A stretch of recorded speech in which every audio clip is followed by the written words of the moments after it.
Education for all channel में आप सभी का हार्दिक स्वागत है। हम कर रहे हैं अध्याय 11 और आज की क्लास में अपना ये अध्याय समाप्त हो जाएगा और नेक्स्ट क्लास में हम नेक्स्ट अध्याय शुरू करेंगे, अध्याय 12। आज हम करेंगे प्रकाश संश्लेषण को प्रभावित करने वाले कारक।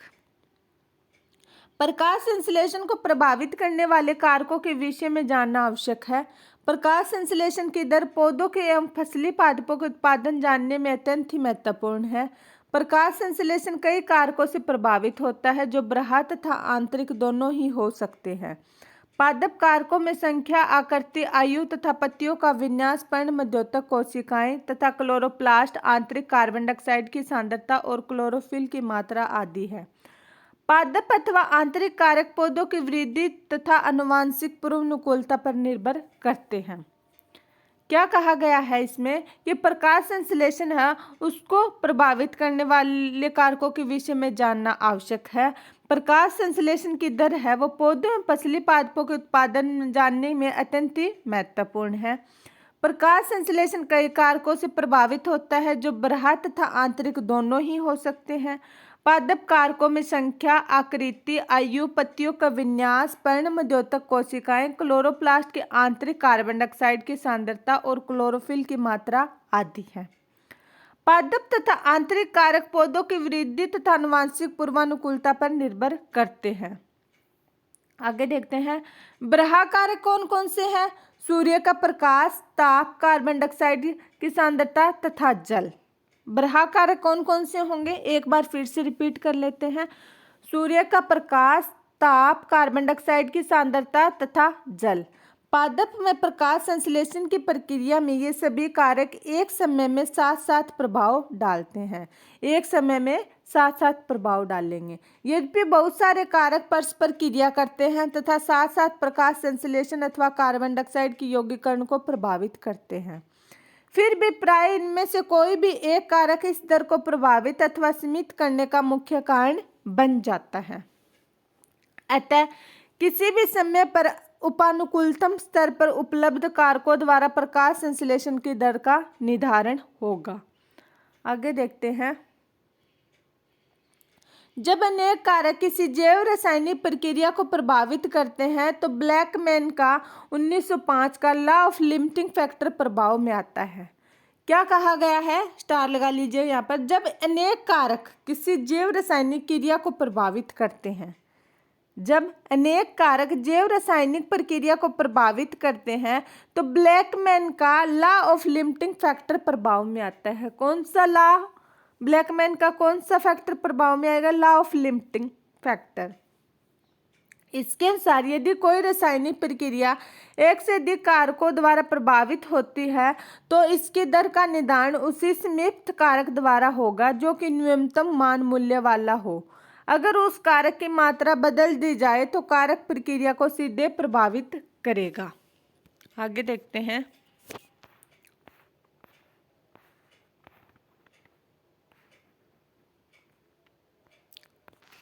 उदाहरण के लिए एक हरी पत्ती अधिकतम अनुकूल प्रकाश तथा कार्बन डाइऑक्साइड की उपस्थिति के बावजूद यदि ताप बहुत कम हो तो प्रकाश संश्लेषण नहीं करेगी। इस पत्ती में प्रकाश संश्लेषण तभी शुरू होगा यदि उसे उच्चतम तापमान प्रदान किया जाए। अब हम सबसे पहले फैक्टर के बारे में पढ़ेंगे, प्रकाश के बारे में। प्रकाश कैसे प्रभाव डालता है। जब हम प्रकाश को प्रकाश संश्लेषण को प्रभावित करने वाले कारक के रूप में लेते हैं तो हमें प्रकाश की गुणवत्ता, प्रकाश की तीव्रता तथा दीप्ति काल के बीच के अंतर की आवश्यकता होती है। किस किस की, प्रकाश की गुणवत्ता, प्रकाश की तीव्रता, दीप्ति काल के बीच के अंतर की आवश्यकता होगी। यहाँ कम प्रकाश तीव्रता पर आपतित प्रकाश तथा कार्बन डाइऑक्साइड की यौगिकरण की दर के बीच एक रेखीय संबंध है। उच्च प्रकाश तीव्रता होने पर इस दर में कोई वृद्धि नहीं होती, अन्य कारक सीमित हो जाते हैं। चित्र 11.10 में देखते हैं। पहले पढ़ लेते हैं उसके बाद देखेंगे। इसमें ध्यान देने वाली रोचक बात यह है कि प्रकाश संतृप्तिपूर्ण प्रकाश के 10% होती है। कितने पर, 10% पर। संतृप्ति मतलब वह सैचुरेटेड हो जाता है। छाया अथवा सघन जंगलों में उगने वाले पौधों को छोड़कर प्रकाश शायद प्रकृति में सीमाकारी कारक हो। एक सीमा के बाद आपतित प्रकाश क्लोरोफिल के विघटन का कारण होती है, जिससे प्रकाश संश्लेषण की दर कम हो जाती है।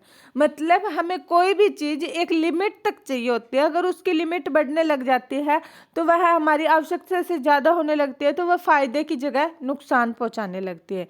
इसी में प्रकाश के बारे में भी यह बताया गया है कि अगर प्रकाश संश्लेषण की दर अगर अपने लिमिट से ज़्यादा होती है तो वह क्लोरोफिल का विघटन करने लग जाती है। अब हम चित्र 11.10 को देखते हैं। ये दिखाया गया है प्रकाश की तीव्रता पर प्रकाश संश्लेषण के प्रति दर का प्रभाव। जैसे जैसे प्रकाश बढ़ेगा प्रकाश संश्लेषण की दर बढ़ेगी, लेकिन जैसे ही एक लिमिट पर प्रकाश पहुंच जाएगा तो वह स्थिर हो जाएगी। प्रकाश संश्लेषण की दर ज़्यादा बढ़ेगी नहीं, क्योंकि उस स्तर पर आकर यहाँ पर क्या हो जाएगा, क्लोरोफिल का विघटन स्टार्ट हो जाएगा। आगे नेक्स्ट फैक्टर देखते हैं कौन सा है, कार्बन डाइऑक्साइड की सांद्रता। प्रकाश संश्लेषण में कार्बन डाइऑक्साइड एक प्रमुख सीमाकारी कारक है। प्रकाश संश्लेषण में कार्बन डाइऑक्साइड भी महत्वपूर्ण भूमिका निभाती है। वायुमंडल में कार्बन डाइऑक्साइड की सांद्रता बहुत ही कम है। कितनी है, 0.03 और 0.04% के बीच में है। कितनी है कार्बन डाइऑक्साइड की मात्रा, 0.03 और 0.04% के बीच में। कार्बन डाइऑक्साइड की सांद्रता में 0.05% तक वृद्धि के कारण कार्बन डाइऑक्साइड की यौगिकरण की दर में वृद्धि हो सकती है। मतलब अगर कार्बन डाइऑक्साइड 0.05% तक बढ़ेगी तो इसकी यौगिकरण में वृद्धि होगी और प्रकाश संश्लेषण की दर ज़्यादा होगी। लेकिन इससे अधिक मात्रा लंबे समय के लिए क्षतिकारक बन सकती है। लेकिन अगर कार्बन डाइऑक्साइड की मात्रा 0.05% से ज़्यादा हो जाती है तो वह पौधों के लिए भी नुकसानदायक होने लगती है। इंसानों के लिए तो होती है, लेकिन पौधों के लिए भी फिर वो हानिकारक बन जाती है। C3 एवं C4 पौधे कार्बन डाइऑक्साइड की सांद्रता में विभिन्न अनुक्रिया करते हैं। निम्न प्रकाश स्थितियों में दोनों में से कोई भी समूह उच्च कार्बन डाइऑक्साइड सांद्रता प्रति अनुक्रिया नहीं करते हैं। उच्च प्रकाश तीव्र में C3 व C4 पौधे दोनों ही तरह के पादपों में प्रकाश संश्लेषण की दर बढ़ जाती है या फिर बड़ी दर अधिक हो जाती है। यहाँ पर ध्यान देना महत्वपूर्ण है कि C4 पौधे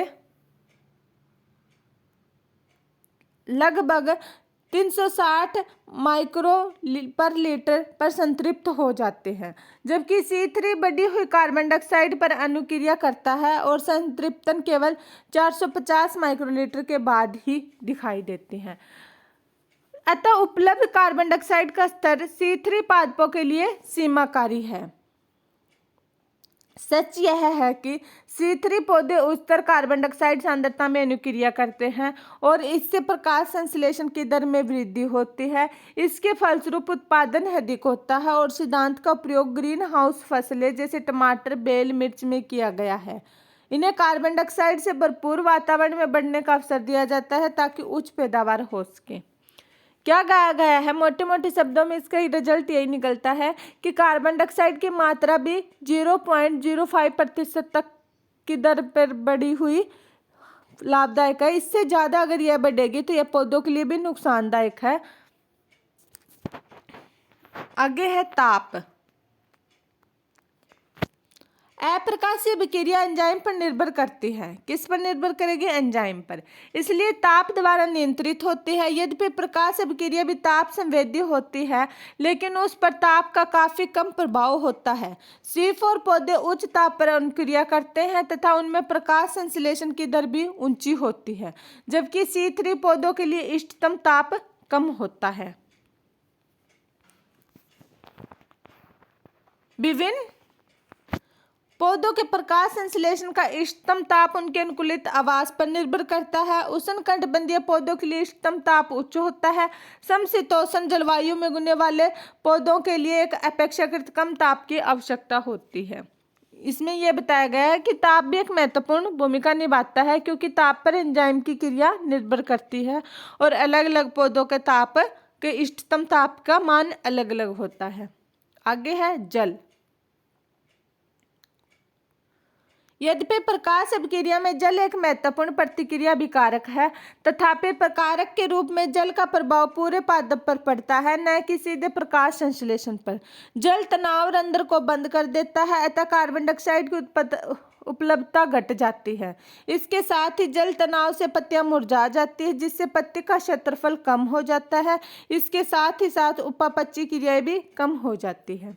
क्या कहा गया है कि कार्बन प्रकाश संश्लेषण में जल की भी एक महत्वपूर्ण भूमिका होती है, और अगर जल कम हो जाता है तो पत्तियां मुरझा जाती है, उनका क्षेत्रफल कम हो जाता है। ये हमने गर्मियों में देखा होगा, पेड़ पौधे कैसे मुरझा जाते हैं, लेकिन जैसे बारिश होती है वो फिर से हरियाली लहराने लगते हैं और हरियाली मारने लगते हैं। ये हमने डेली लाइफ में भी देखा है। अगर हम गमले में पौधे को एक दिन जल ना दे तो वो मुरझा जाता है गर्मियों में। सर्दियों में तो चल जाता है, लेकिन गर्मियों में जल की ज़्यादा आवश्यकता होती है। इसके साथ ही अपना ये चैप्टर खत्म होता है, ये अध्याय समाप्त होता है। नेक्स्ट क्लास में हम नेक्स्ट अध्याय शुरू करेंगे। जाने से पहले वीडियो को लाइक, चैनल को सब्सक्राइब एंड शेयर जरूर करें। धन्यवाद।